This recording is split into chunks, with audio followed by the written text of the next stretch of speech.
Have you ever prayed and felt like nothing happened? Like your words just bounced off the ceiling? You're not alone. Many believers struggle with prayer. But here's the good news. The Bible doesn't just tell us to pray. It shows us how to pray effectively. Today, I'll share 5 ways to pray according to Scripture. If you want your prayers to carry power, stay with me. 1. Pray with faith. The first key is faith. Hebrews 11 verse 6 says, "Without faith it is impossible to please God." Faith is believing God is listening, even when you don't see results yet. Prayer without faith is just empty words. But with faith, mountains move. Jesus said in Mark 11 verse 24, "Believe you have received, and it will be yours." So when you pray, don't focus on the size of your problem. Focus on the greatness of your God. 2. Pray according to God's will. The second key is praying God's will. 1 John 5 verse 14 says, "If we ask anything according to His will, He hears us." Prayer is not convincing God to do our will. It's aligning ourselves with His will. How do we know His will?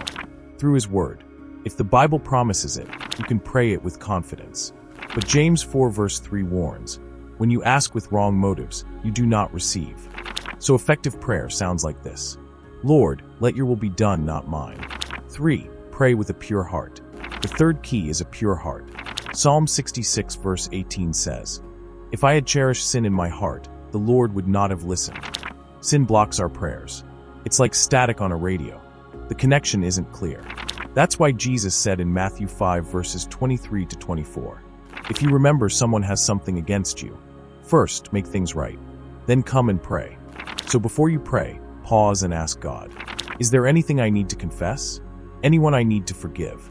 A pure heart clears the way for powerful prayer. 4. Pray persistently.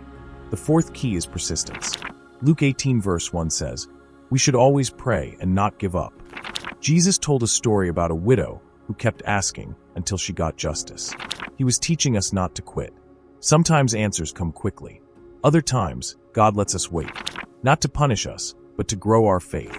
Think of Elijah. He prayed 7 times for rain before the clouds appeared. If he stopped at 6, he would have missed the miracle. So keep asking, keep knocking, keep seeking.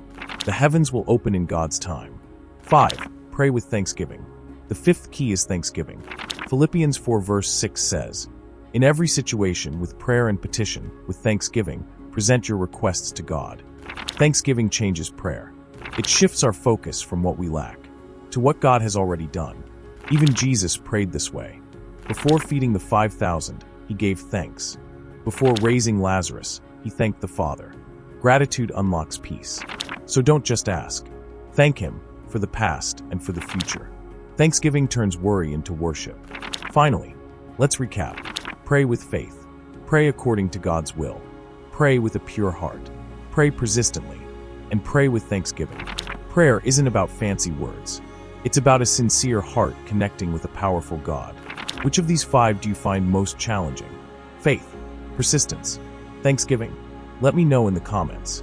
And remember, prayer is not just talking to God. It's partnering with Him to bring His will into your life. Keep praying, keep believing, and watch what God will do.